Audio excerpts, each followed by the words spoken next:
This is RSBANDB Update, episode 610, recorded Thursday, March 16th, 2017.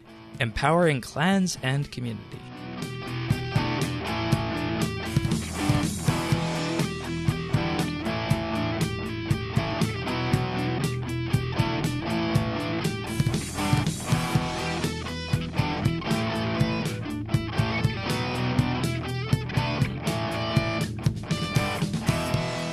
Hello, everybody, and welcome to RSBANDB Update. Just myself and Siri on here this week, your podcasting family, or fam, I guess, as the younger people call them. Do people call it fam? Oh yeah, that's a word that people use nowadays. Fam, and it's a term of endearment for, I think, the people that you hang around. So. It feels like only yesterday where I considered myself part of the young people, but I would never use fam. See, I initially thought that, and I've actually picked that up and incorporated into my vocabulary, as well as the word lit. So, I guess you could say that we're not lit yet. We'll see if we get there on this episode. You aware of that term, lit? No. Okay. Well, basically means popping and hot and where someone wants to be, that kind of thing. But anyways, you guys are wondering why it's just us here. But, in reality, we were going to have a guest on this week. But it turns out that this is the Ninja Update week, a bunch of patches. So we figured we'd save the guest for something more substantive and just have an episode here with some Ninja patches and some questions and discussion topics from our posers, our question posers and discussion posers. All right. So Ninja Update Week.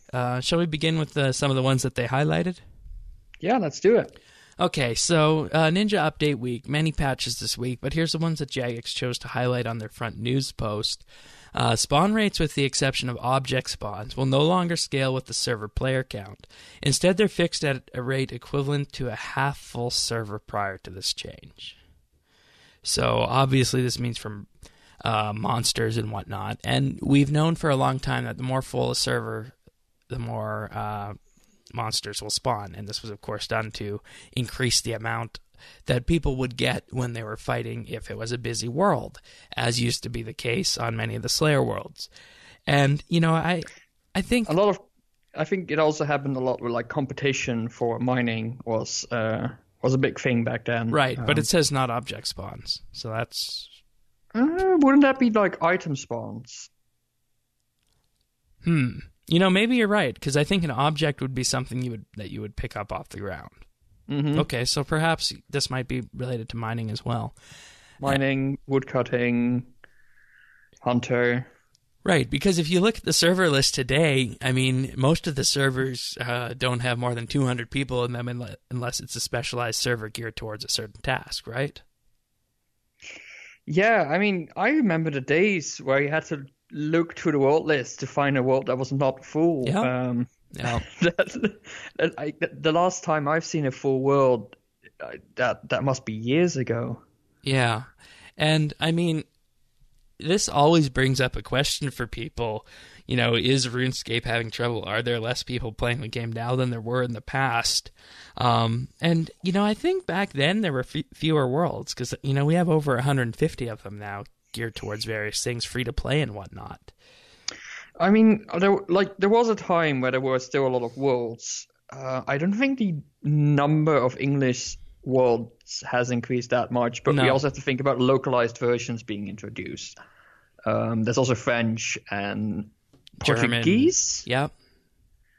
Yep. Not sure about Spanish, but there's a couple of localized worlds as well German. that people will be playing on. And, I can see why they did this, and it's probably a change that needed to be made. And, it could ultimately raise that whole debate, should we decrease the number of worlds once again, because they pulled this back in their player power year in 2014, I believe that was, and should we do this? And in general, the people just said no, keep the worlds as they are right now, even if they're sparsely populated. So this might spawn some other debate in that. And, based on what I see now, I don't know if I'd vote the same to keep the servers as they are sparsely populated. I mean, back then was before NXT, so I think people were worried as well about the performance. Yes, the performance that would be worse in busy areas if worlds would be collapsed. So now that NXT is there and populated areas are not a big deal anymore at all, I guess it would be a lot easier to do it. But there's always this sentimental value. Like every current world will probably have clans attached to it. Yep. And like it's like who how and if do you get decide disrupted, where do you go next, right? Yeah, I mean every single world means there is another opportunity to get your empty Slayer spot. And I mean, I don't think there's a lot of people that like the fact that there has to be competition on like skilling spots. So yeah. I definitely think we should work towards less worlds, but then there are some gameplay aspects that should probably be considered, like maybe having Slayer instances as a thing.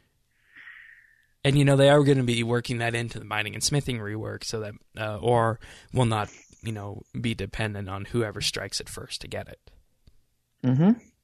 So, I'm kind of looking to the future with this one, and it's very neat to see this as the top patch note for this week.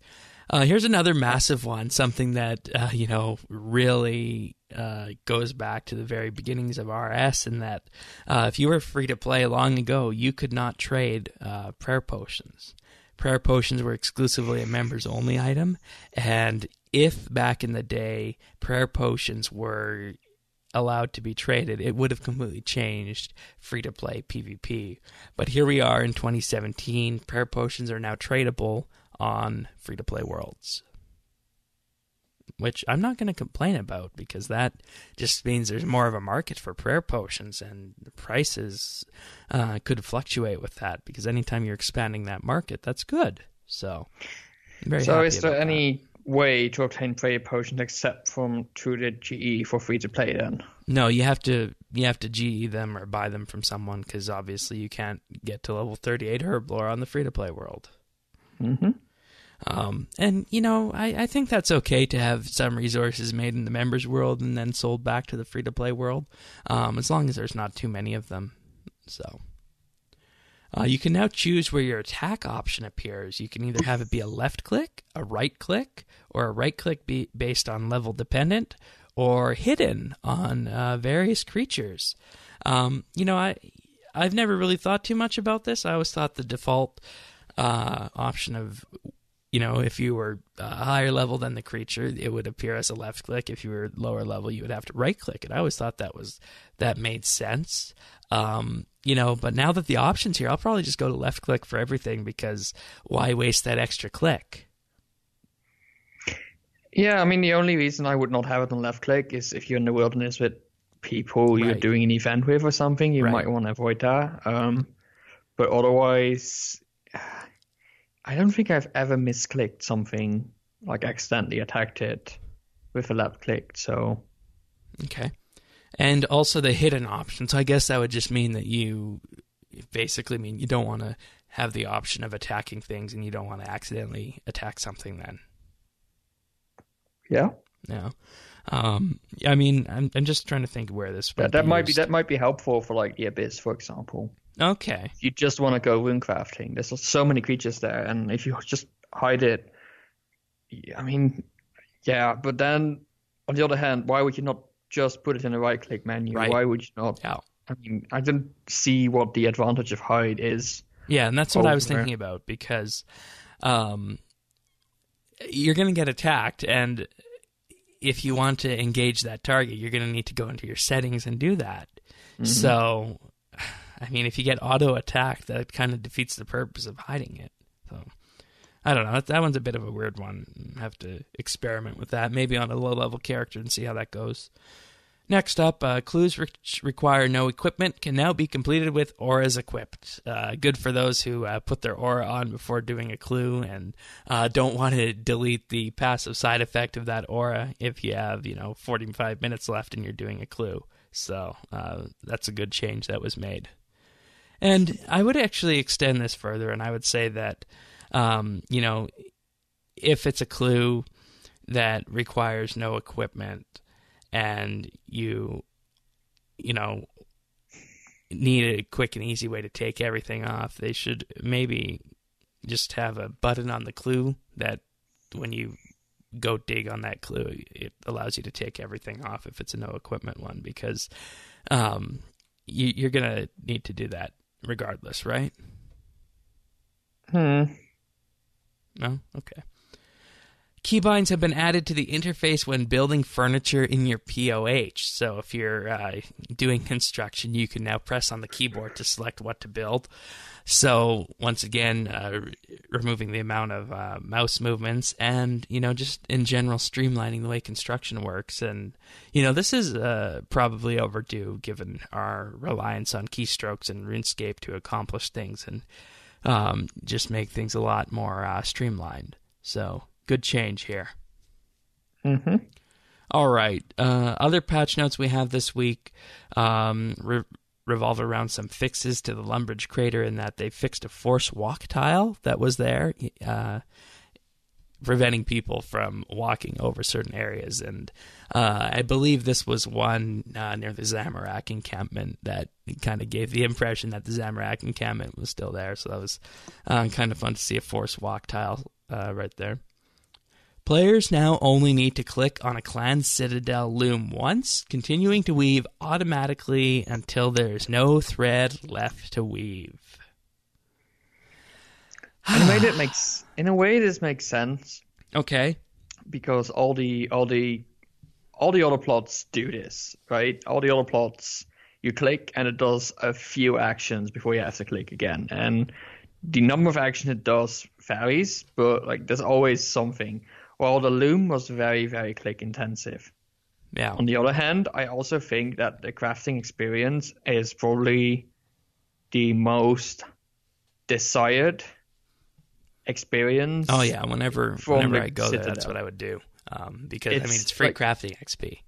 I mean, as somebody who had to sort of keep an eye on the Citadel resources for a clan, there's always a surplus of cloth because that's what people want to train. So now it's even easier to get it, and maybe that's not necessarily a good thing. It's a good quality of life update in a way, but it's also going to make it even easier to get to 99 crafting. So yeah, I mixed feelings about it. And, at the end of the day right now, I think crafting is one of those skills that needs a rework or needs to, have some balance changes to make it so that it feels usable and desirable. Because right now, what is there in crafting that you can strive for that's usable in endgame, right? Aside from a few pieces of jewelry. We will get some of that with the luck rework. So. Oh, good. You're right. Right on. Timer bar has been added when using Crystallize to show the duration of the spell, so you know exactly how long is left and when you might need to click that spell again. That's good because sometimes if you're just in the AFK sense and you're hunting with Crystallize, you might miss the fact that, it's up, and I haven't reapplied it, so that's good. I'm happy about that. Players are now able to check when they're next eligible to force a Slayer task with the Slayer mask. This can now be done via the check kills option on all masks with a 3-day cooldown. That's good, I think, because, so many people, I think, force these tasks, and once again, quality of life, enabling people to determine what they're going to do quickly without trying to, get a task unsuccessfully, going to the Slayer Massacre and wasting those few minutes that takes. So that's a good change. Mm-hmm. Also, remove the check duration option on portable skilling locations, moving the information to the examine option. Okay, that's good. And I think that's what examine should be used for, is relaying, important information like that. Because, you see, okay, this is a portable well, and I examine it, and it tells me what it does. Well, obviously the name infers that. So, glad they moved this around. And, quite honestly, going check duration was kind of annoying. It's always good to limit the number of interactions you can do with an object. It makes it less complicated to interact with it. And the easier you keep things, the better. It's the so-called KISS principle, right? Yep. And, in some reasons, that's why I like Mac OS over Windows. So, the Invention Skill Guide now lists the level unlocks instead of 3 question marks when the level requirements are not met, which, a year and a few months after Invention came out, this is something I think that can be revealed to the world when that data is already out there at various third-party sources. So thank you, Jagex, for doing that. In a way, I like not seeing what was ahead, but I noticed that in practice, I would go and look up when would the next big charge reduction be, should I save my inspiration, that kind of stuff. So, I don't know. In a way, I liked it the way it was, but I guess you can still choose not to look at the unlock tree at all. Yeah, if you were completely immersive, you would choose not to look. So, All right. It's no longer possible to destroy augmented items by dragging them from the worn interface. Yeah, that's a pretty good change to make, and you might accidentally drag them away, out of your window and accidentally destroy something like that. And I don't know if it would give the confirmation, but let's just say it was something expensive. I think that would be a pretty bad thing to do. I'm gonna be honest. I have so much trouble with dragging and clicking and that confusion in the game. When I want to slay a task, I often do Abbey Demons for my Slayer task, and they drop sharks. And it's always good to have a few sharks in inventory, just in case you get a bit overconfident. But usually I disassemble them, and what I do is I drag the shark to the disassemble icon, but sometimes the drag would not register properly, and it would click. I would eat the shark. I would lose adrenaline. It sucks. I had the same issues with say when you drag a helmet or a body or a weapon to the disassemble icon, and you equip it instead of disassembling it, and if you then don't pay enough attention and hey, that didn't work, and drag from the same spot to the disassembly icon, you would actually possibly accidentally disassemble your item that you were wearing before. Yeah. So it's the whole thing, this is part of what pisses me off about the interface so much, is that there's this delay and these weird quirks. It just doesn't work very well. It's not snappy. It feels like this decade-old interface. It is. Well, I don't think NIS is a decade by now, is it? No, but I bet the stuff underneath is still old. It's you would expect that if you click something, it responds directly, but it doesn't, and it just doesn't respond. Another question I might ask with this was this done on your Mac? I think this was mostly a Mac issue. Yeah, because I have seen the same thing, and I think if we were seeing the same thing on Windows, that likely would have been complained about by now. So I can't remember seeing it on Windows personally, so I'm thinking maybe it's a Mac issue. It might be, but still, Mac is a market you have to keep in mind, I think, for NXT as well. Yeah. So I don't know. It feels like basically what I'm trying to say is these are serious issues with the interface, and preferably I would like them to be fixed. But if it can't, then these are really important fixes to reduce the number of accidents that happen through technical problems with the interface. Oh yeah, you just think of the possibility of disassembling something you don't want to do. That's bad. And I have actually had single clicks registers double clicks on RS, and I think that might have been to the fault of my mouse, but I'm not sure. So, anyways, I'd be interested to know what portion of people who use NXT are using it on the Mac. because it works pretty well. So it works a lot better than a Java client, is all I can say. Right. I still used to have like frequent crashes. It's still, I might have to update manually, but I still get a really long loading screen when setting it up. Same. And even though they fixed it apparently, except for they didn't, it feels. Yeah, my client is still on 2.2.3 from last December.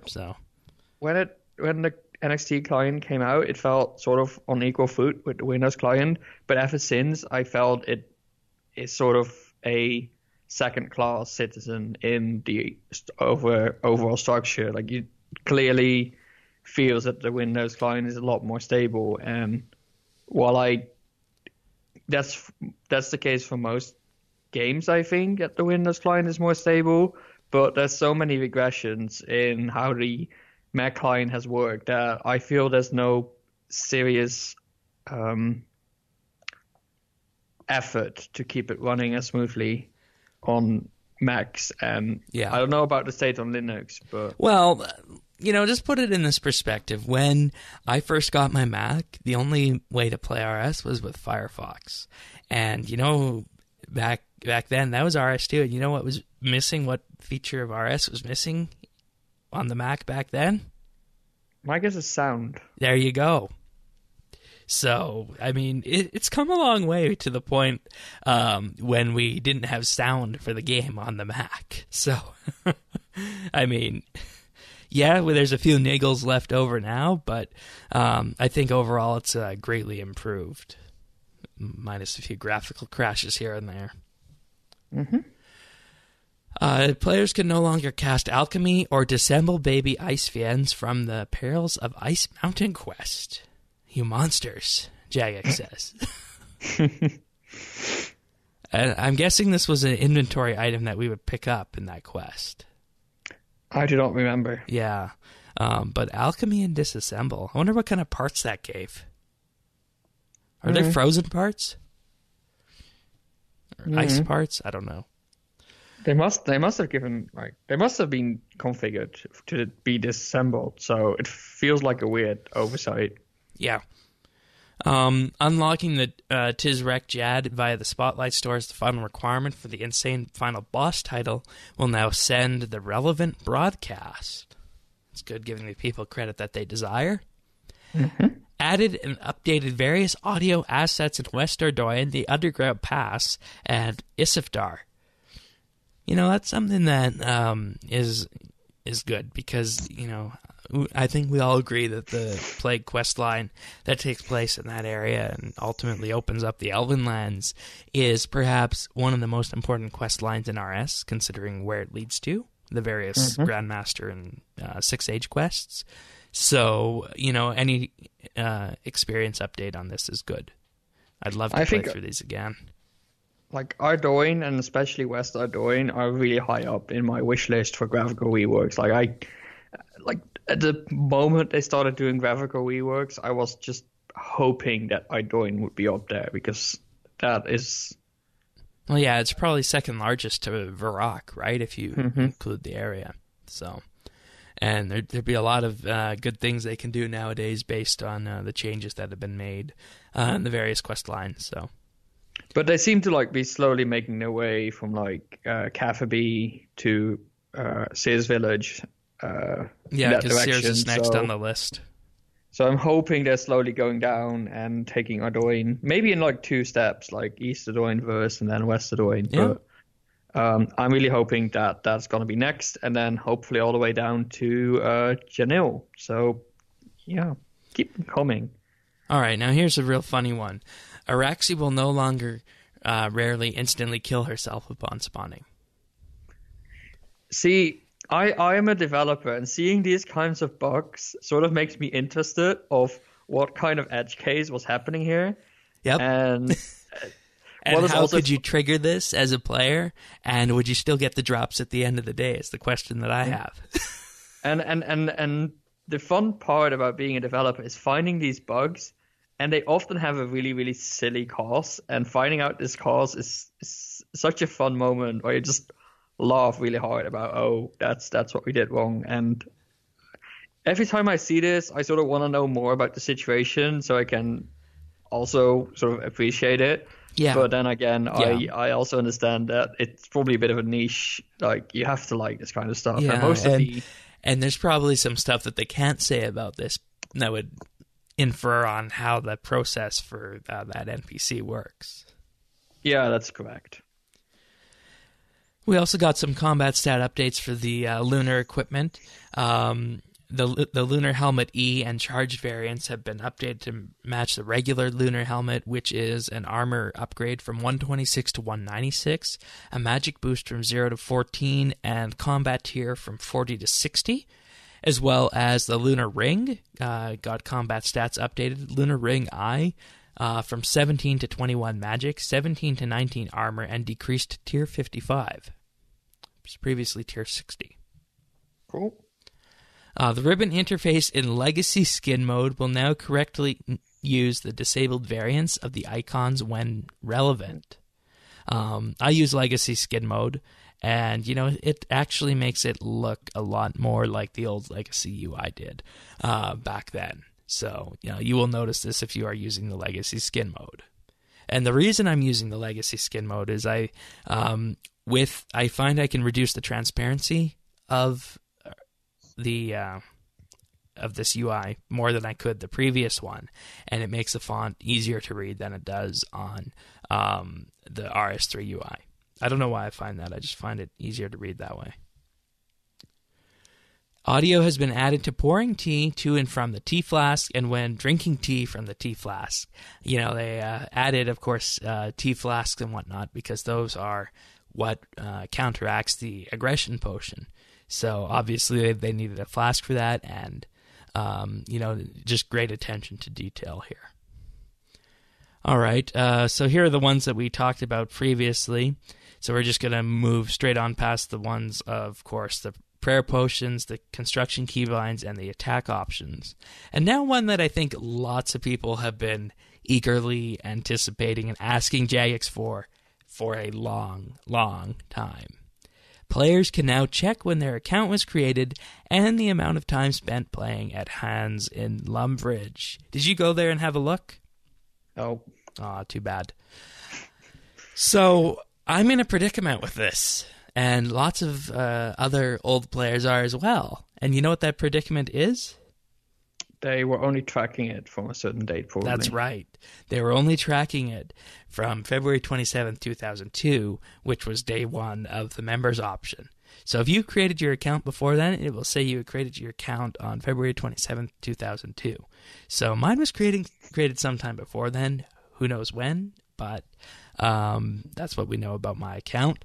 So if you are interested in figuring out how long you've been around, you can do that, and you'll be given a day's counter, and you can just calculate based on that.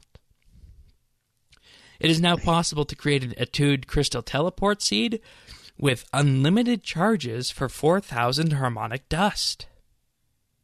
I like this update, and that is the main reason that I don't use the Crystal Teleport Seeds, is because they would always run out of charge. So I think creating one of these is going to be something that I'm going to do. I mean, I have a stack of like 50 of them in my bank, like the normal Crystal Teleport Seeds. Right. And like I would use them. I would always have like a stack of empty ones. I would have a stack of full ones, and I would have possibly one that was like half degraded. And I would use them for farming up runs, and then at some point when I had like only like 2 or 3 left, I would just fill up my inventory, recharge all of them in one go, and be done with it. And I never had an issue with it. So I'm probably not going to get it, especially given that they now are given 8 charges instead of 3, which is the next update. So yeah. Spoilers. See, the thing that annoyed me with this is that you could have them in your bank, and you would constantly need to position the bank, because you would have your stack of 3, your charge with 2, and then 1, and then your stack of empty ones, and you would always need to move it around to exactly where you wanted it. It wouldn't just go back into the spot, and that is what really annoyed me with this, and I think is my driving force to create one of the attuned crystal teleport seeds. I guess like the main use for this will be farming one presets. There Like you if go. you have a preset, Yes. then it would You not hit the nail automatically on the pick head. right. Yeah. And that's, I mean, I that's guess a concern. yes. Yeah. And like you said, the standard one's up from 3 to 8, so that's good.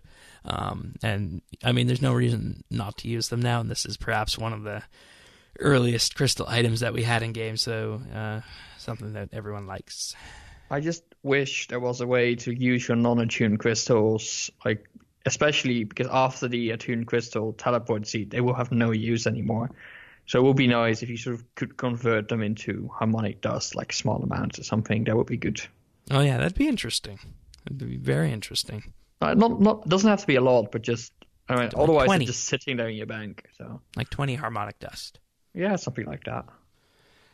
Several texts, including the Tale of Scorpius, the Times of Lathis, and the Varrock Museum display cases, have been modified to improve the accuracy of early Kandarian history records, thanks to FSWE1 and Lord Draken for exhaustive research and citing references. So this is a player lore update here. The players basically researched all of RuneScape history and made these changes to the text inside the museum that Jagex had wrong, but other sources in-game has said otherwise. I just found this one really interesting because, you don't normally see a patch note like this.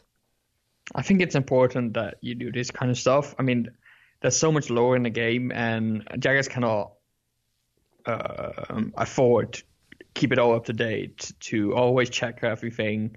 And players that care do, and I think it's good that you have this community involvement, and I really like that they take this seriously and implement it. Absolutely. All right, well, there's the patch notes for this week. Anything else that we didn't go over that you'd like to give a mention to? No, I think the patch notes, like, the last few weeks, Ninja patch notes have been fairly, I wouldn't say disappointing, but very bare. And even right now, it feels less than you would expect given the little Ninja updates we saw the past few weeks. And I think it's also, we are getting to this point where there's less big and substantial updates because they're all working on the expansion. Right. Yeah. But it becomes hard to now sort of defend yourself for the community, like to explain yourself, given that we are now paying the price for the expansion, but we have no idea yet what the actual payoff is going to be. So we are now in this situation where we have to like sort of muddle through for the next 3.5 months, I think it is. So yeah, it's hard. I find this a bit of a disappointing week in terms of updates. Yeah, me too. In general. And that's one thing we're really striving to work on here. And we can present these Ninja patch notes no problem. And we love going through them. And, I think that as long as there's substantive discussion, we'll be okay. And that's what we're ultimately getting towards. And, I'd still like to, give it another month or two and see what the player base is thinking about what we're seeing for the game update strategy and see how people feel about their choices and if that's something they want to do, continue with. So we'll wait and see. Ultimately, this comes down to exactly the same discussion we had a couple of episodes ago. That was also a patch week, and it was dubbed a patch week, but it had almost nothing of substance to it, even less than this time. And that what we sort of concluded was that maybe we have to look at if it's worth calling these patch weeks. Like, I have a feeling there's this pressure that still every week something has to be released, and you get something like this where there's this Ninja patch weeks. Like, I'm using air quotes here, which you can't see probably.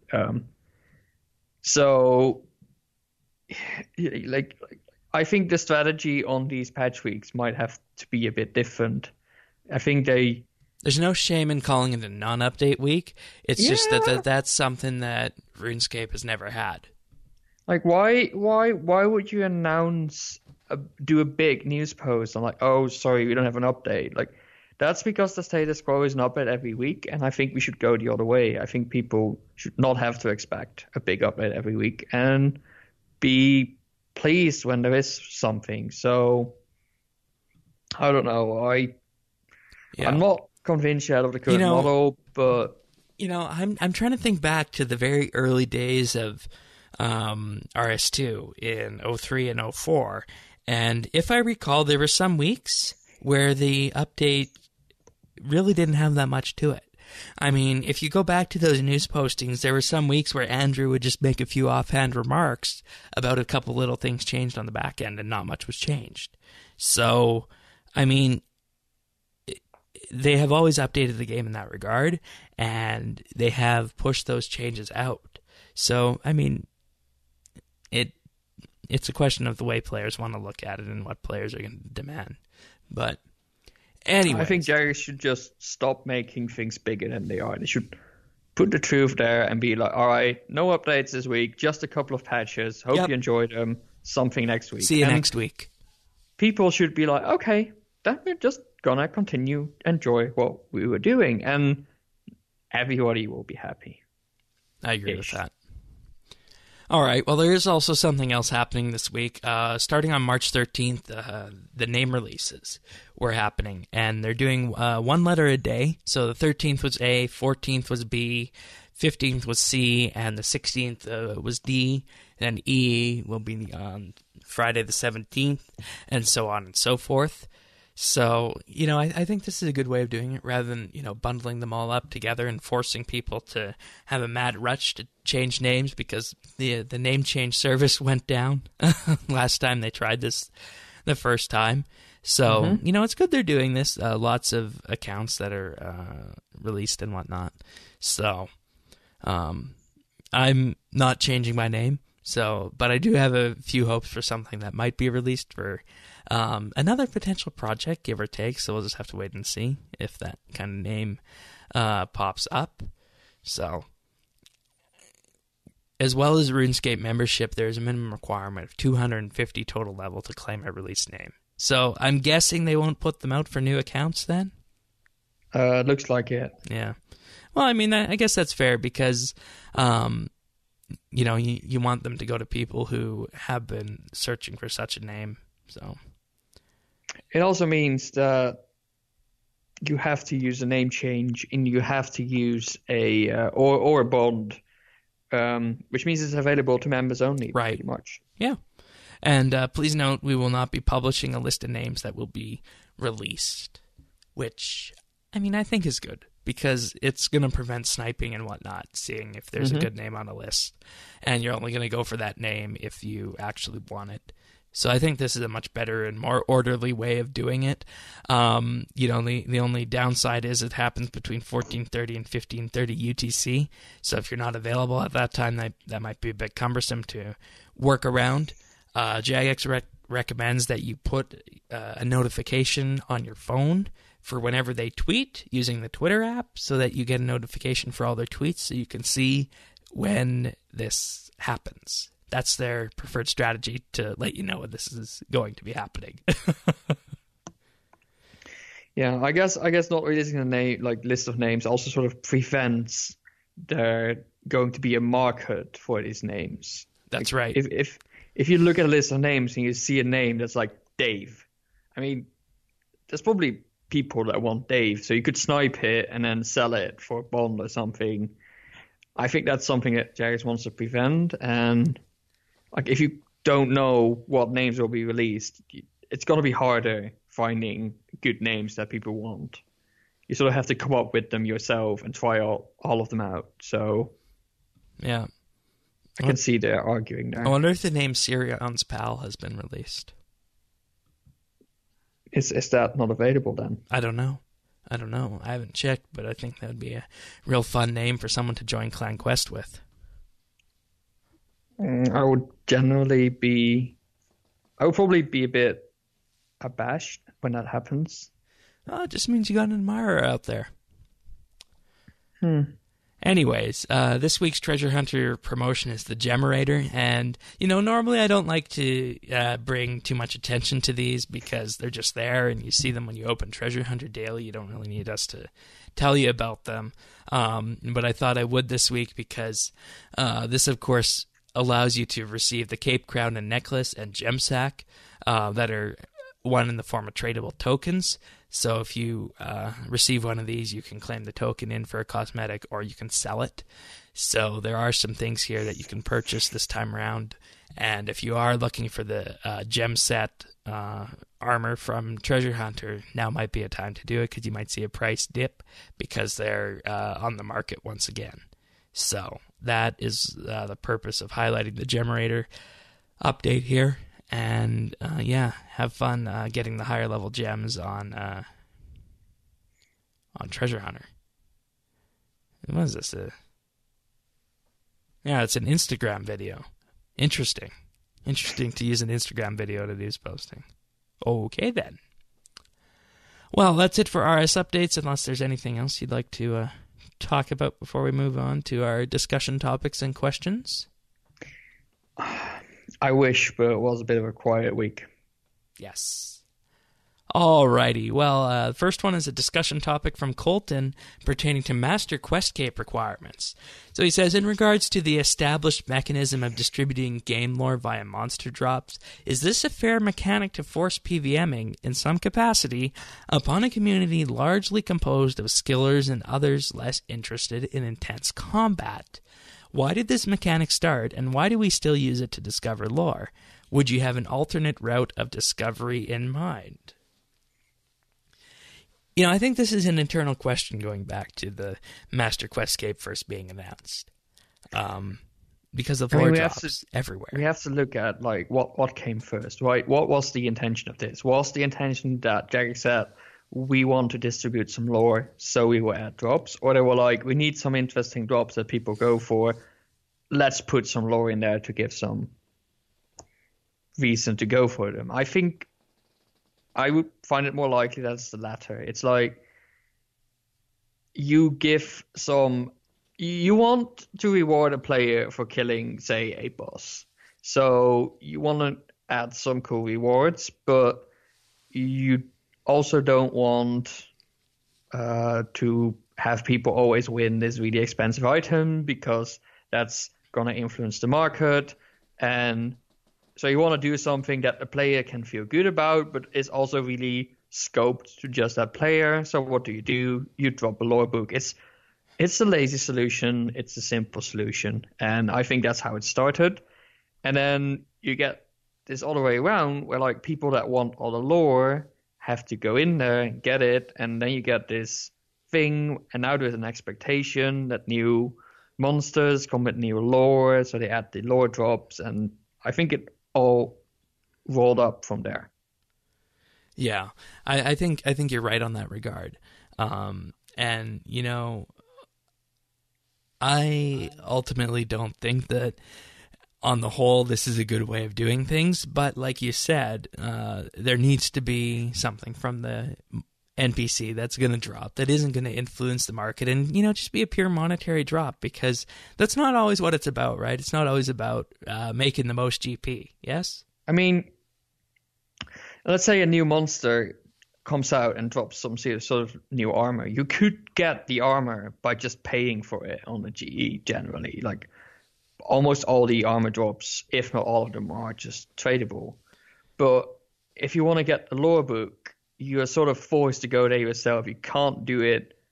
You can't have other people do it for you, basically. And that's the difference. And that is sort of right. A way to lure people there. But I think the discussion topic, like Colton is spot on with this, is that the people that are attracted to that are probably generally the wrong group of people. And that's where you get this disparity. Yeah, and I have no real interest in going through the entire boss run numerous times to get all the lore drops for a Master Quest Cape.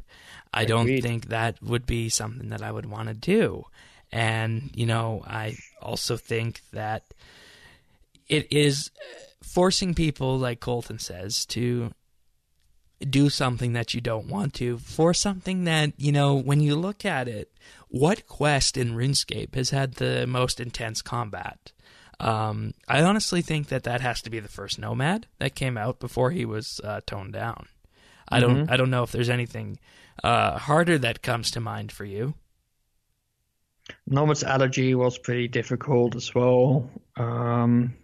Maybe the Dwarf quest, Birthright of the Dwarves. Okay. See, I didn't really count that one difficult because at the time I did it, it was kind of bugged. So I don't know if they made that better. But see, the point is that there's only been a few really tough quest boss encounters, which is fine. And ultimately, when you force people to go out into the PVM community and learn it just for the drops, it doesn't really feel as though that is a good thing that should be done. But, I mean, what is the alternate option for this to give out these lore drops rather than, forcing people to go PVM at the God Wars dungeon, for example? Next, the newest Next encounter. I mean, it's not that lore drops as from skilling are completely unheard of. Like, for example, the Elder Chronicles, that's lore drops that come from skilling. That's done in a pretty good way.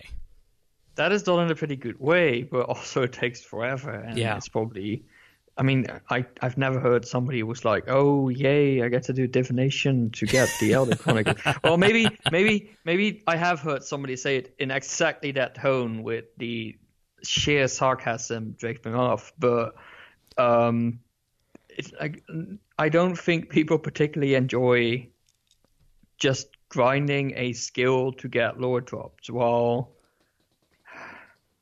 I mean, in a way, grinding combat is not very different, but at least there's people that actually have a lot of joy in that, maybe. I don't know. So there's not really another option that could be done for the various lore drops from combat because, there is no way to go skilling in a boss encounter, and there is no real skilling mechanics that could be used in the new Next encounter, for example. That's just the one I'm choosing because it's the most recent for getting lore drops. So, I mean, it can't really be changed at this point, can it? It is really hard. Like you can't really be like, let's say you're crafting, like you're bank standing, you're crafting, all of a sudden, poof, a book. That doesn't work either, right? No. So it doesn't depend. Like, how do you incorporate it in a skill that is meaningful and not incredibly silly? Like, I don't even get how we get rocks from cooking. Like, don't explain that to me. In some ways, our most loreful skill is divination. Yes, it is, and that's because it came out of lore, and it's probably the only skill that was really incorporated with it. But summoning, for example, could incorporate some lore in that by, I don't know, talking to spirits or talking to animals. Talking to animals. But I think the best way to incorporate lore in the game would be through exploration and a new exploration system. I don't know if it has to be a new exploration system, but like there is a way to get more lore just by going around looking at things. And I don't know if the hidden Gao actually gives some lore, but that's, for example, you have to like do things to get to it. The only problem is that it's a lot more expensive in terms of development time to implement something like that than to make a monster drop another book, because the only thing they have to do is write the lore, translate it in a couple of languages, put it in a book for which the code is already written, and add it to the drop table. So it's a term of investment, and I think monster drops is just a very easy way to add new lore, and that's why we use it. There's all these factors and why it's here. Mm-hmm. Yeah. And here's our alternate route of discovery. It's kind of like an exploration system, you said. Basically, look at things in game. An example of this, I guess, might be the elf crystals that you could search when you first get to Prifddinas, perhaps? Yeah, something like that. Like systems like that are a lot more fun. They're more rewarding. As if you do them yourself, like that's the downside. That's the caveat there. Of exploration. Like, yeah. If you use a guide, you kind of defeat the purpose. And if you do that with like PVM, like you have to put the investment in there anyway, and like it still makes a difference if you're good or bad and do faster kills or not. But in the end, that's still you have to put that time investment in. While if you do it for exploration, that doesn't really work. Then for skilling, the problem is that it's hard to incorporate. So it's the easiest way, which in a way makes it the lazy solution that Jagex chose for. And maybe that's the sad thing. Maybe it's worth taking a look at it and spending some time on finding good solutions. But yeah, and I mean, when you think about it, the Master Quest Cave requirement is supposed to be about lore, supposed to be about quests. And, you know, based purely on that definition, I don't think it makes sense that it should be, you know, much harder than the boss encounters that we had during the quests. And it is, and you need to adapt yourself to it. And, you know, thinking about it this way, this is perhaps why we have such a large PVM contingent in Clan Quest, perhaps, right? Mm-hmm. So, and, you know, I think I would love for this to be undone in a way and have an alternate solution, but I don't think that can be done now that the cave is in-game and all the lore drops are in the various boss mechanics, unless they had exploration systems that were alternate to these, like explore the God Wars dungeon, for example, for various lore pieces, and maybe do little things along there that were related to skilling. That might have been interesting.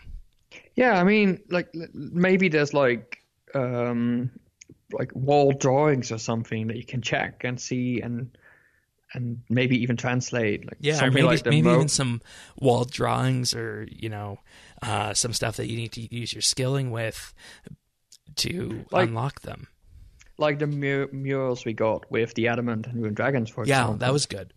And so, I mean, there are solutions to this. The problem is, it's hard to make these as rewarding and as interesting in a way without making it really easy to get them, and you want some sort of ramp to get there. Yeah. And, I mean, I can just imagine a case where you would have had to use a combination of fire making or rune crafting to reveal some secret door or painting in the God Wars dungeon that was covered with ice, and you get some lore behind it, and maybe need to kill a few Slayer monsters along the way, and maybe a mini Slayer boss kind of thing, and that might have been a fun little thing to have in the God Wars dungeon. So, but yeah, that's well, I don't want to say infinitely more, but that's a lot more investment you have to put into getting that lore information in the game than just adding a book to a monster. And I think at this point, like given the very limited scope that Jagex has on their updates to add this kind of stuff, I think the question we are currently having to ask ourselves is it's either this or nothing at all. And then it's the question, do you want new stuff or do you not want new stuff? And yeah, it depends on the person, I guess, what the answer is. But Jagex also wants to keep pushing these requirements to keep people playing the game. So I think we'll continue to see monster lore drops. Alrighty, thank you, Colton. Next up from Trekkie, with 120 Slayer around the horizon, what are your plans and hopes with getting Slayer up? It's going to be a long and hard road. His plan is that he plans to go and augment his weapons and armor and get as much invention XP along the way, and maybe put a few perks in there for once. So,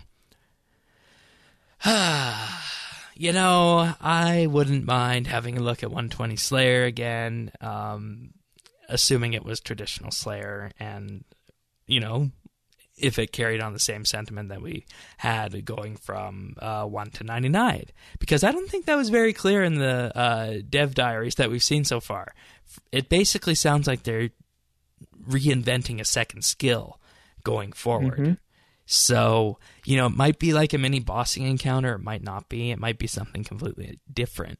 So with that being said, I don't think I can say too much on this, but my hope would be that, it would just continue the same general trend of Slayer that we've seen over the last decade since it's been out.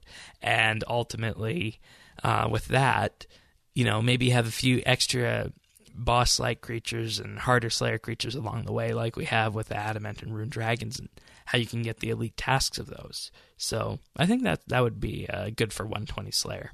So I know there are people out there who are rushing it right now to get 120 before it comes out just so they can access everything. But I don't know if that's in the spirit of the update, and if you don't get the same experience with that. It's much the same reason I haven't got 99 mining or smithing, because I want to wait until the mining and smithing rework comes out for that. So yeah, I don't want to focus on getting more Slayer experience before the Manifest expansion comes out. I've never cared particularly for the skill. The only reason I sort of kept training it is because it makes sense as part of my invention training. And even though I haven't particularly focused on leveling it up, like even through combat and invention training, I have gotten it to 102 Slayer already, which is not even halfway to just to 120. It's not even a quarter of the way to 120, and I don't want to think about that. But also I feel that I should give it a chance as soon as it comes out and see what it has to offer. And I don't know, depending on that, I'll probably decide whether I actually want to go for 120. But I feel we should definitely try to experience it as intended, instead of just trying to get the requirement out of the way it is, because maybe it will be a really enjoyable experience, and otherwise the old Slayer will still be there after the update. That's true, and you will be able to level with the old Slayer, I'd imagine, to 120. So Alrighty, next one from Tycho. After the Avatar rework, what should the JMods look at and hopefully improve for RS clans? For me, it's the permissions model. Oh, please, yes. That it's so terrible. It's inflexible, and like we have a general high level of trust with our members in our clan, but we can't give all our users all the tools we want them to have, because some things are artificially limited to be admin rank or higher, and you can't make your entire clan admins, because if you're an admin, you also automatically get like the right to, I think, kick guests or something. And like there's so many assumptions in the system, and there's just no good reason for it for them. And like, something people are always confused about the names of the ranks, for example. Like, why is it not possible to do custom rank names? Why is it not possible to completely change the permissions as you want them? Why do you have to be an admin or higher to get a certain role given to you? Why do you have to give a certain role to a person to make them an avatar warden? Because that's the only role that actually does something. I can't stress how terrible it is. Yeah. And I mean, if I was to choose something else, because it sounds like you agree with me on this one, that the permissions model should be increased. I think it'd be nice if there was a central admin log for kicks, bans, promotions, and, this might be taxing for Jagex, but, a chat log that we can access and use that doesn't require us to post screenshots of chat when something happens, so we can copy and paste and look at it somewhere, that kind of thing. I mean, we are sort of moving away from the clan chat as primary communication channel. Like, Discord has been adopted a lot within Clan Quest. We have a special offsite with forums that is used a lot, and they are all a lot easier to manage. They are a lot nicer, but that doesn't take away that in-game chat is something that will always be an important part of how you play the game. And right now it's just so underpowered and so annoying to deal with, and it feels that it's unnecessary. And I find it shocking, to be honest, how all these clan updates are just postponed again and again and again. Clans are such an important part of the game. I think that I think that they don't. I think that they do it that way because it's not something that people get excited about unless you are specifically involved in making these clan decisions. Correct. And that's the point. That's like most clan updates cater to clan leadership, and clan leadership will by definition be a small target group. But clan leadership runs clans, and clans run the game. I mean, that's oversimplifying it. But if the clan system is not updated at all, people are gonna pull out of the game more and more, gonna use the in-game system less and less. And with the dependency on the in-game thing, like removing, like people don't have to log in anymore to socialize. And I think that will slowly lead to the deterioration of people that will find their social needs satisfied somewhere else. And I just this system is so important, and I understand that maybe its code is all spaghetti code. Maybe it's a lot of legacy code that has to be. Maybe it'll be one of the expansions this year, or perhaps it's hoping for too much. No, I don't think it will be. And if anything, the expansions might make it even less likely to be updated, because it's probably a pretty big task. And where would you put it between all the updates that were already promised? It's just, I think you're right. It's not exciting. No. I don't know. I mean, I think we hit on two of the biggest things, and we highlighted why Jagex doesn't do it just in choosing what we chose. The permissions model and, some of the back-end stuff with that.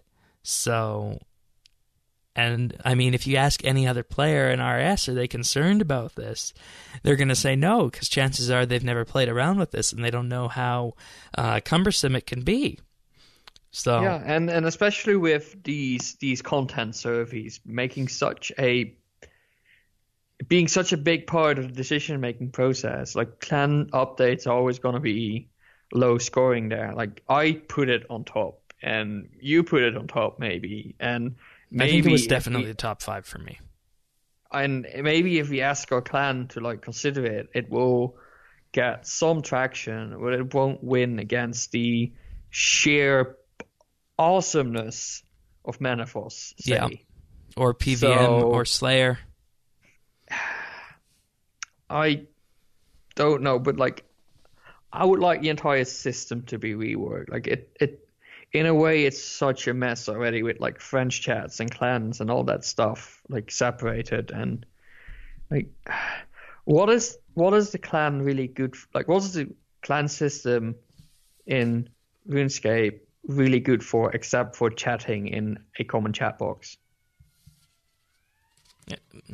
Citadel skilling, and I mean, Citadel skilling. That's an option. It's there. The notice board is there, but then the notice board. But even that has its problems.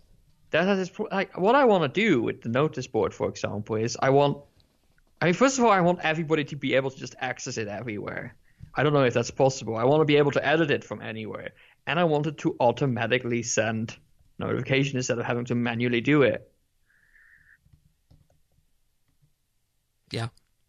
Maybe even have all the events, like the Valentine's event, have teleport options these days. Why can't I give my clan event a teleport option, or at least teleport to the closest lodestone of the location? Right. I mean, if you're having an event at Trouble Brewing, it's not very hard to know where Trouble Brewing is. You just get Jagex to pop the coordinates in for Trouble Brewing, and there you go. Yeah, and that's the whole point. I think Jagex needs to step away from this whole model like, oh, we have to do all these JMod events. You need to empower the community, and you can't empower the community with just Well, you're just I think completely ignoring the clan system, which is the basis, the foundation to empower. You're right. And you know the problem, I think, with community events and why they had to switch to JMod events is because, one, you don't get the star power of JMod events. Two, community events, clans and whatnot, can't give stuff away for free, spawn stuff for free, spawn portable skilling stations, spawn bosses, you name it. And three, previously, people really didn't come to community events. Some of the best community events we do are ones that are either done spontaneously or are planned to have a specific reward around them and doing something fun. So, and, telegraphing that to the wider RS community is hard. I mean, we have Clan Citadel battlefields. Like, why I used that once and that was it. Why can't you give limited... I mean, I don't want to give you people power to like do all the fancy JMod stuff, but it's really hard to utilize the battlefield in like a sort of spontaneous way. Like you have to plan the entire battlefield ahead, and then maybe you can do something fun with it. But in a way, I want some sort of a sandbox where you can also play around a bit. And we have some tools. We have the game tools, and we have the battlefield. And don't forget the theater. And the theater. I mean, people can do so much with the theater as well. And I just feel like on all the levels, like from organization to actual execution, like why won't you empower the community to do awesome stuff, which would remove the need to do all the JMod events as intense as they do it now? And like we have a weekly Vindicta mass in our clan. Like why is that any different from the weekly PVM mass that is organized by the JMods? You know what you do is you go through the clan list and you look at the clans with the most members who are the most active, and you choose ones who are based on skilling, combat, questing, bossing, you name it. And then for each week of the month, you have 2, maybe 3 different clans, one per day, host an event of some sort. And with that, you can effectively allow the JMods to take kind of a break from doing these things. I mean, one of pretty much the biggest events that Clan Quest has organized are the Quest Fests, which were basically big parties in the Clan Quest Citadel, and we hold the record of most Quest Cape emotes done at the same time.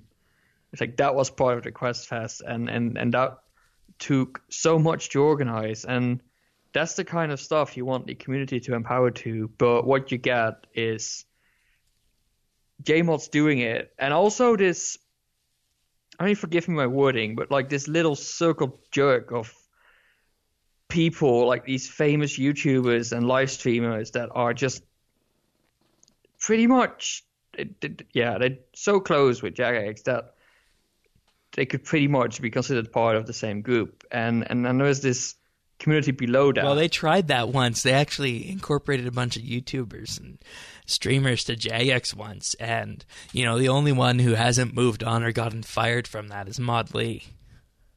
I mean, yes, but on the other hand, they changed that a bit. But there's also... I would say there's some people in the big people in the RuneScape community that are sort of sponsored by Jagex, as in they always get the attention. It's like when you follow the Twitter, it's always the same people that get mentioned and retweeted. And I mean, the RS Twitter is also famous for retweeting the memes from Reddit. Oh yeah. Oh, don't get me started on that. I mean, not once, not twice, no, numerous times until we can't see it anymore. I think there needs to be so much more done on so basically what you're saying is that community management could be done if it could be done better if a lot was embraced by the clans in the game rather than going towards insular individuals and groups. Correct. I mean, years ago you had featured clans. Our clan has been featured twice. That were the times where clans. Oh yeah, those were news postings, and they were actually posted on the front page. And I think that was actually before the in-game clan system, wasn't it? Yes, correct. And then they started to empower the clans, and then all of a sudden it stopped. Ay. Well, I think we've written a whole book on this matter in this episode. Lots of things that could be done. And I get carried away a bit when it's about this, because as you can probably notice, there's so much sort of underlying frustration in like, trying to make and build a community, and then running into all these walls that are sort of artificially put in place. And like if they were at least broken down a tiny bit, that would, I think, not only make huge improvements to each of the individual communities within RuneScape, but also allow them to be out in the open more. Like, yeah, basically that. I completely agree with you, and I think there's lots of people that could talk on this, and it definitely is something that has been glossed over, and I think it just comes down to a lack of resources, and Jagex focusing on things that, as we open this up with, things that deliver more bang for the buck. So, alrighty, thank you everyone for your questions. If you want to send those in, you can email us questions@rsbnb.com. We also take text messages and voicemails at 571-57BNB, which is 571-572-2632. And there is a weekly forum topic posted on the RSBNB forums at update.rsbnb.com/ask. I think especially given these like bare patch weeks coming up more and more, like it's good that if you have like an interesting topic to talk about, like just send it in. And and maybe it can't be incorporated in the next episode. Yeah. But I don't know. And that's what we want to do. We started this last year, the discussion topics, when we started to see, okay, we're shifting away from huge updates every week. Let's also bring in some discussion topics as well. And Colton did that this week. And, for lesser effect, Tycho did that as well. So, your questions and discussion topics can really shift where we go on this episode. And I think that's a perfect thing to do for patch weeks is, rather than looking on the bowels of the internet or the RuneScape official forums for what people are talking about, let's go to you guys and see what needs to be talked about relating to RuneScape and what needs to be worked on and what we can kind of come up with together for ideas and discuss that, and maybe some of that will get back to Jagex. So I think that's a good merit for discussion topics right there. So thank you everyone for submitting this week. Really good.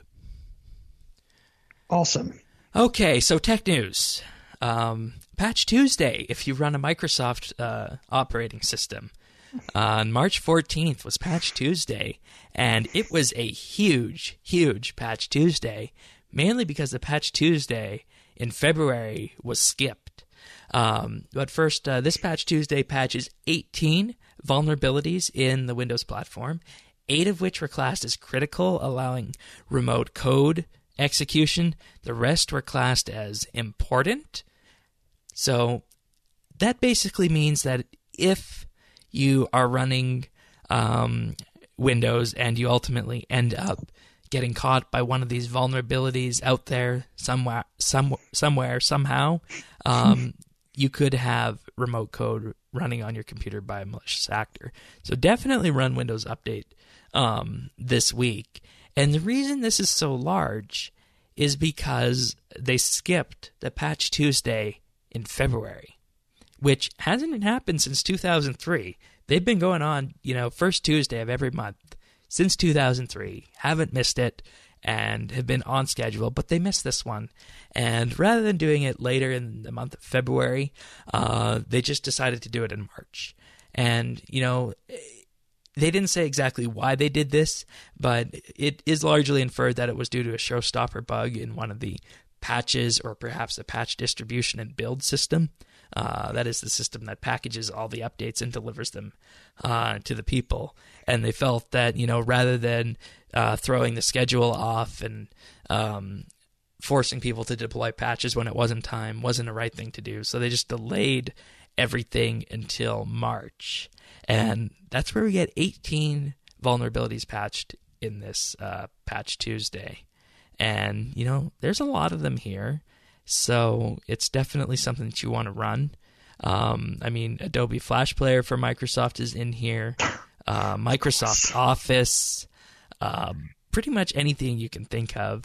There was also this one related to the Microsoft SMB server, which allows you to share files between various Microsoft computers. There was a bug in that, and there was actually code running around wild on the internet for this entire month that could have exploited this.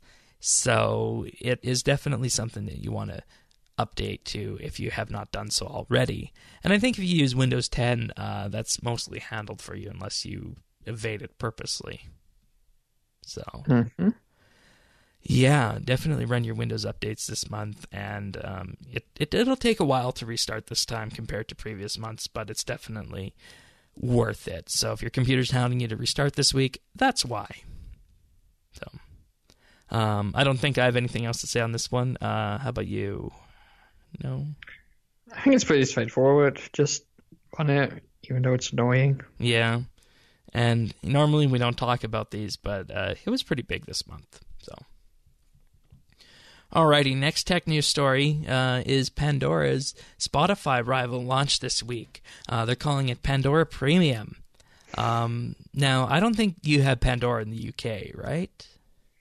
I have never heard of it. Okay. Well, Pandora was perhaps the initial and very first online streaming music service. Basically, what Pandora gained fame from is that it would generate customized radio stations for you based on songs or artists that you would enter. So, for example, you would enter your favorite song or artist, and then it would play songs from that. And if you thumbs up that song, it would give you more music that was related to it. Now, it's not just related based on genre or, time it was released. It's based on the identifying factors that existed in that music.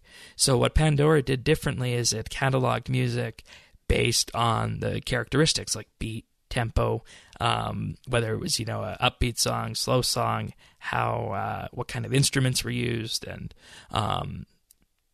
basically it used what was called the Music Genome Project, and it categorized music as in a, I don't want to say scientific factor, but it basically categorized music based on scientific identifiers.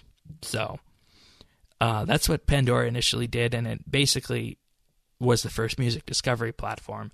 And last year we heard that they were launching their Spotify competitor, which is launching now, Pandora Premium, $10 a month, which is roughly the same price as Spotify. It's going to offer pretty much exactly the same thing that Pandora has become known for, and the addition of what you have in Spotify or Apple Music, like selections of tracks that that you'll want to hear. So if you want to, build your own playlist for, I don't know what, Sirion, what's your favorite music group or album or something? Oh, I don't know. I usually listen to film music. Okay. So let's just say you chose one of those then, say a soundtrack from your most favorite movie. It would basically go through its database and find things that were similar to that based on the aspects of that musical track. And so how would that be different from Spotify Radio? Well, I don't know exactly what Spotify is doing under the hood, but basically Pandora looks at every little aspect of the music track. What instrument is it played with? What key is it played in? How fast is it? Is it a happy song? Is it a sad song? Is it an angry song? So it would go based on those kind of identifying factors and find things that were similar to it. I have started using Google Play Music myself, mostly because I wanted to sort of move away from Spotify, and Google Play Music was just, I don't know, I have a Google account. I don't have Apple devices. I don't. Not everything is an Apple device, so I wanted something cross-platform. So that's why I ended up with Google Play Music, and that also has like a radio function. And yeah, and if I have to guess, it probably uses machine learning on it. Right, and you know, so I'm not entirely sure what Pandora has to offer over something like. I find Google Play Music a really strong product myself. I find it stronger than Spotify. So what would Pandora have to offer? And see, that's, you're highlighting the reason and what Pandora Music and Pandora Premium is going to have to struggle with in this sector that is so developed. Because, you know, for the vast majority of people, the Discover feature on Spotify will work. The For You feature on Apple Music will work. And your suggestions on Google Play Music will also work. So that's what Pandora needs to really identify itself with and sell the fact that it's better at this if you want a discovery platform. So, especially considering that, like, I think people who are interested in a streaming service have settled on one by now. Yeah. Like, it's the same. Like, let's say you want to add like another video streaming service. Like, people have chosen by now what streaming service they go with, and I think it's really difficult to put yourself on that market without offering something that is substantially different and better than the others. And I mean, while I understand the whole point of like music genomes, like if you look at machine learning, for example, you don't know what machine learning does. That's the fun part about it. But I assume that is something it figured out by now and probably does. So I don't know. I think it's interesting for people that might maybe have been using the free Pandora service for now, but yeah, I don't know. It's going to struggle. I mean, their thing that they really highlighted with Pandora Premium is that they will allow users to enter 1 or 2 songs onto a playlist, and then Pandora will automatically fill in the rest of that playlist with however many songs you want. So but everything else can do that. So it's going to be a matter of trying to convince people that their service is better. So yeah, I don't know. And I mean, there's just so much of the market taken up with Spotify, Apple Music, and Google Play Music that it's going to be really hard for them to enter at this point. And, you know, I think even last year, 2015, was perhaps a little too late for this. So we'll have to see where it goes, but, you know, it's priced the same as all the other ones, and for someone who doesn't have one already, and for someone who has been using Pandora, this might be an option. All right, you ready for the next social app that's going to be taking over the youngins on the internet? I had a look at the article, and for all the listeners at home, I want to picture this image of me continuously face palming to the next section. Okay. Google has announced an experimental app called, I can't even remember what it's called. That's how much of an impact it's having. Uptime. And it is flashy and neon based on the way they've designed it, so it's clear who they're marketing towards. But the idea behind this is that you can see what your friends are watching on YouTube in real time. And you can join them, and you can react and comment on it, and, you know, share it together with your friends in real time. It's only available on iOS right now. This, of course, comes from Google. You know, it's got features that look like they're from Facebook Live. It's got features that look like they're partly from Periscope. And, you know, it's all meshed together with YouTube and social. So, yeah, it's live commenting and emojis and whatnot whenever you're looking at video. So, I mean, obviously this is not appealing to you, and it's not appealing to me as it is right now. So maybe let me I see it in action. Let's explain quickly like what it is. Basically, you go to the video and you can see the progress of your friends in the video, and you can add sort of like smileys and stickers and particle effects on top of the video, and your friends will see that, so you can like sort of like poke at people's noses or something and laugh at you doing that, and yeah, that kind of stuff. So that's to give a context of what it's gonna do. It's like, yeah, like an example would be is that you see someone is watching the latest RuneScape bossing video, and you have uptime, and you click on that, and you can join them in watching it in progress, and you can comment as it's going on. But I think the question is, who is this geared towards, and what makes you facepalm so hard about it? It's a gimmick. It's why I can't even explain it, but why would you want to spend your time doing this? Like, there is very few times where I want to share watching a video with a friend.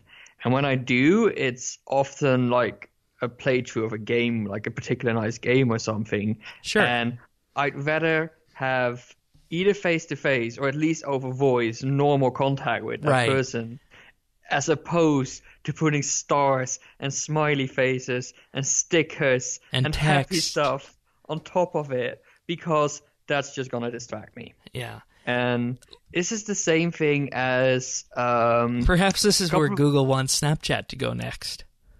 I mean, it's the same thing with, say, the what Apple did with their Messages app in the latest iOS version, where they added stickers, big text, colorful text, weird effects. And I'm like, I don't see the whole point of this. Maybe this is something that just doesn't strike me because this is not aimed at my generation. Maybe I'm too old already, mind you. But like, I don't see the whole point of that. Like, for chat apps, I want something that I can exchange text with another person. That's all I want from a chat app.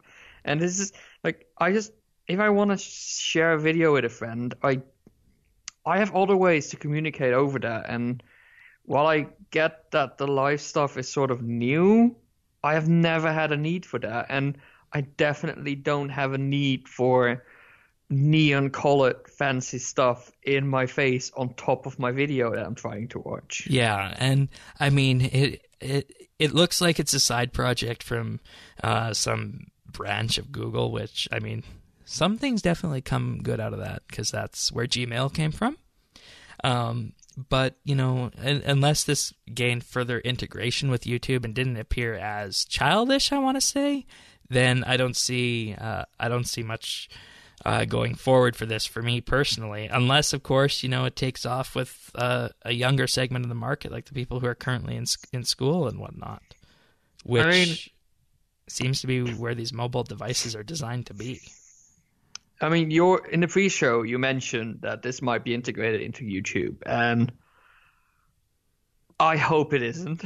Well, not like this. I mean, but like could you see a toned down version integrated into YouTube where you could join someone in progress of watching a YouTube video, comment, and maybe have a voice chat with them at the same time? I don't know. That feels like more like a live stream, not really like a video, but like drop-in video. I don't know.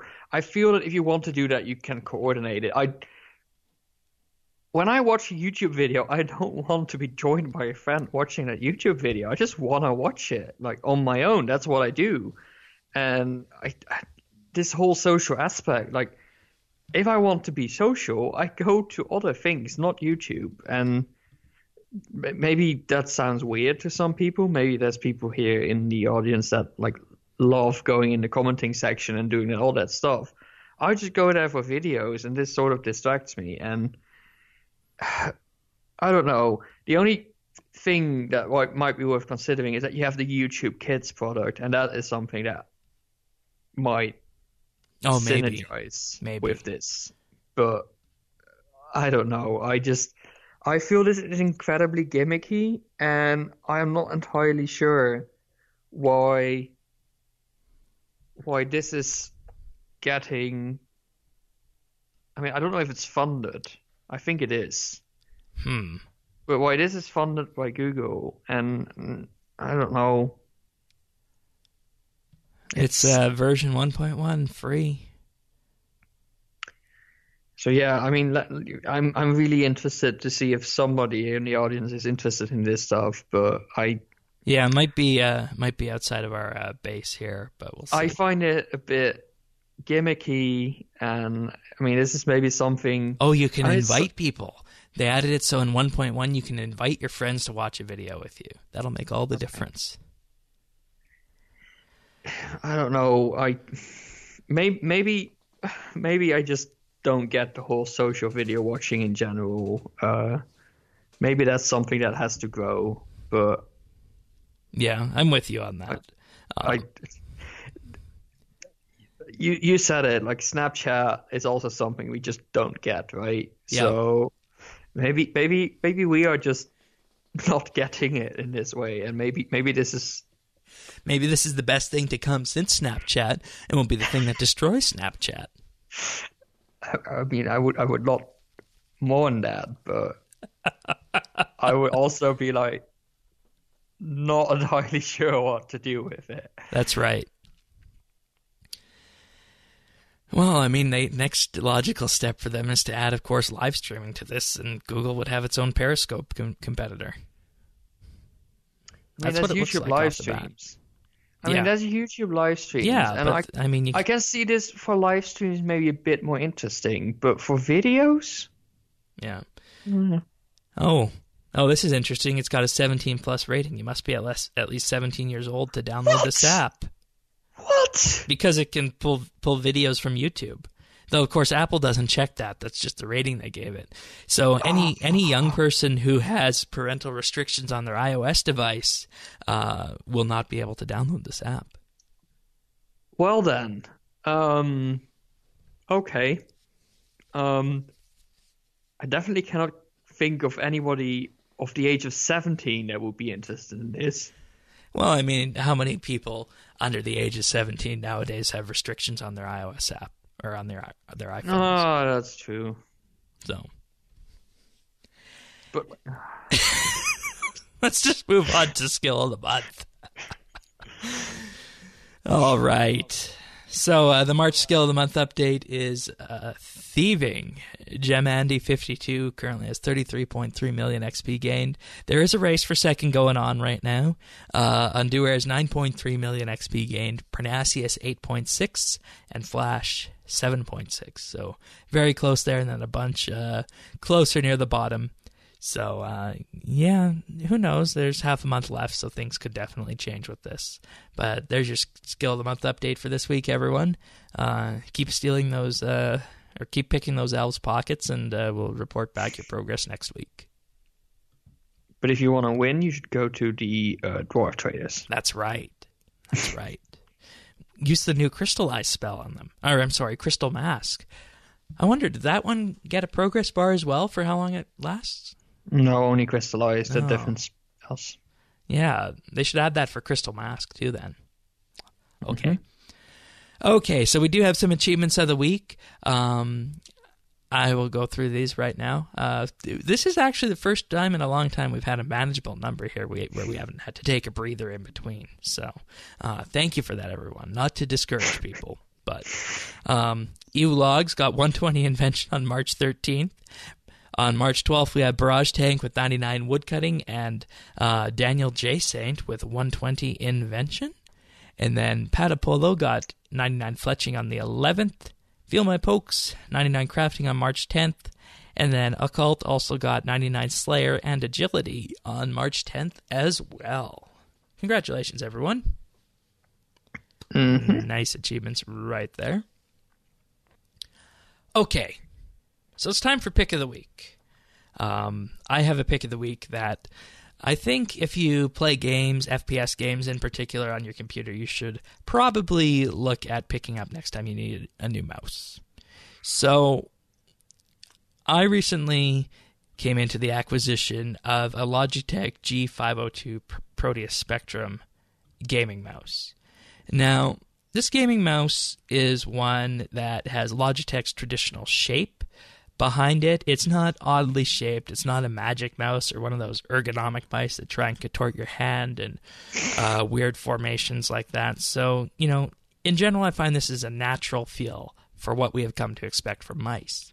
Now, this is a mouse that is probably best used for FPS gaming because it doesn't have one of those huge MMO mouse gaming grids. So if you want a huge selection of buttons like that, this might not be the mouse for you. But if you're looking for a mouse that you can use for gaming with a few programmable buttons on the side that's wired, this is probably the mouse you want to look at. And the reason for that is not only does it fit well in your hand, it is also customizable with regards to its weight. So if you prefer a heavier mouse, you can add some extra weight to it, which I haven't done, but I know other people who have. It's also got customizable profiles, as you would come to expect for any gaming mouse, so it can automatically detect whether you're playing RuneScape or Overwatch and adjust the keys on the side of the mouse accordingly, because, I mean, I use keys, custom keys on my mouse to control the action bar when I'm runecrafting. I don't know, have you ever tried that? Binding a key on the side of your mouse to do something in RS? Nope. Yeah. And, you know, you can do that now with the action bar, so that's good. Mm-hmm. It also allows you to completely shift the color and control all the DPI and whatnot as you would normally do with any other mouse. But of course, the main reason that I ended up picking a second one of these up recently is because the old mouse that I had on the Mac really just, you know, it was flying all over the place and the acceleration was messed up and everything. And I don't know, it just wasn't a great experience anymore. And, you know, if you just want a normal mouse, this is probably one that you want to pick up. And I have to say, of all the mice I've used on a Mac, this one feels the most natural, like Windows, due to the software it comes with. So if you use both Mac and Windows and you want a consistent experience across both platforms, the software that ships with this mouse does that. So all in all, a good mouse if you're wanting something and you do a bit of gaming along the way. That's the Logitech G502 Proteus Spectrum. So sounds cool. I'm currently experimenting with like something different because of my RSI, but right. I definitely, if I ever need to consider a new mouse, I'll keep it in mind. It looks pretty awesome, and I like pretty colors. So. Yeah, you know, the biggest problem for me is I had the M705 Marathon mouse, which is a wireless mouse. It feels great. I have it for my laptop. And it just works the best. But there was a firmware update to the mouse that, you know, really just threw out of whack the acceleration and the scrolling and whatnot. And, I mean, you got weird, unexpected stuff happening with the scrolling. You had to scroll extra before it would actually start moving. And, I don't know, the firmware update borked the mouse, and there was no way to revert the firmware that I could tell on that. And this one has the added benefit of being wired, so you don't need to worry about changing your batteries ever. So I'm still a fan of wired mice, and you know it just fits so nicely in my hand. So that's why it's this mouse. And you know, in so many ways, mice are like shoes. You gotta have one that fits, and once you find one, you don't want to change. So very happy with this mouse.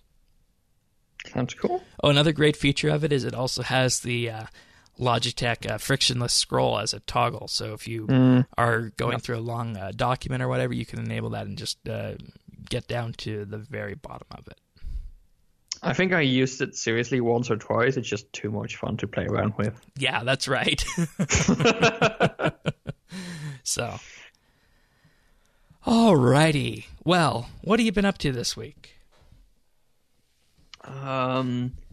Still being caught up in Zelda a lot, to be honest. But yeah, like I'm still really close to maxing. I just disassembled my second last item today, so now there's just one disassembly or 7 left to max. Get my max cape. I have the party planned for Saturday. Ooh, nice. So yeah, I'm really excited. I sort of got to think about what to do after that. Yeah, that's a big question, isn't it? Yeah, I mean, I want to get Taskmaster, but that the only task left is Dominion Tower, which I hate. Ugh. And I got all the achievements. That's fine. I just need the journal pages, but they're slow. They're annoying. Hey, I got an idea. Jagex adjusted lore drop rates last week for monsters. How about we do that for Dominion Tower soon? Oh, let us do that. Like, I don't get it. Why do we? Desert tasks are the worst tasks. It's yeah, but That's yeah, the thing I that's need preventing me from doing the desert task set, believe it or not. that's I need to get the journal pages, and then after you get the journal pages, you need to unlock a few things and Yep. then do those, Yep. and then you can finally get the elite task. So I don't know. I'm probably gonna try and get more pages over time. I'm at 14 now, I think, out of 20. Yeah. So Oh, how long have you been working on it? long hours, many hours. You're not helping. You're not helping my desire. I'm sorry. It's terrible and not fun. Um, I would like to get the Master Quest K, but we talked about it. It involves so many PVM and lore drops that I'm not sure if I'm up for that. I'm probably gonna train some dungeoneering. I'm currently 110. I want to get it to 120. Yeah.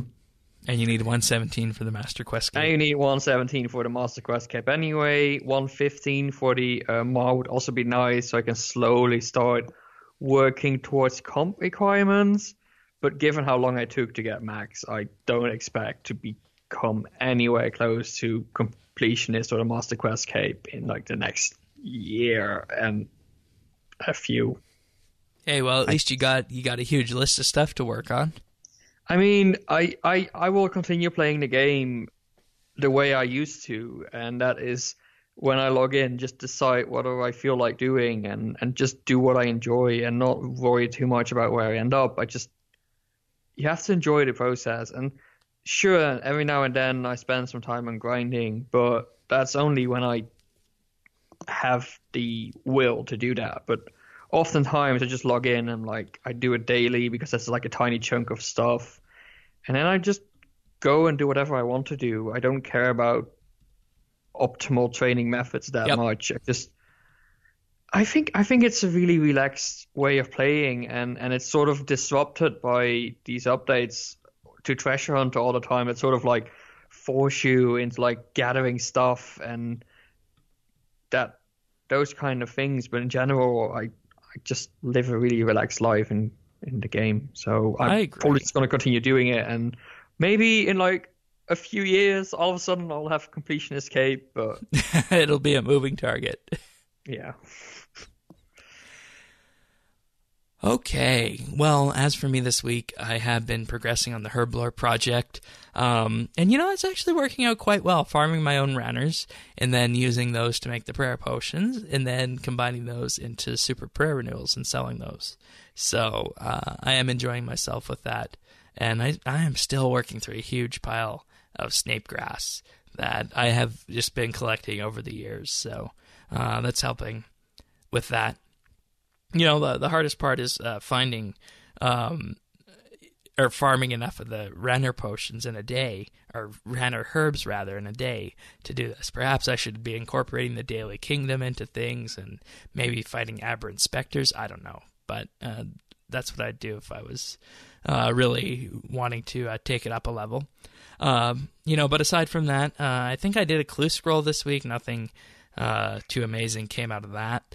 And, just started working on getting that attuned crystal teleport seed because apparently I don't like it when I have items sitting in the bank that I have to move around when they're don't have placeholders.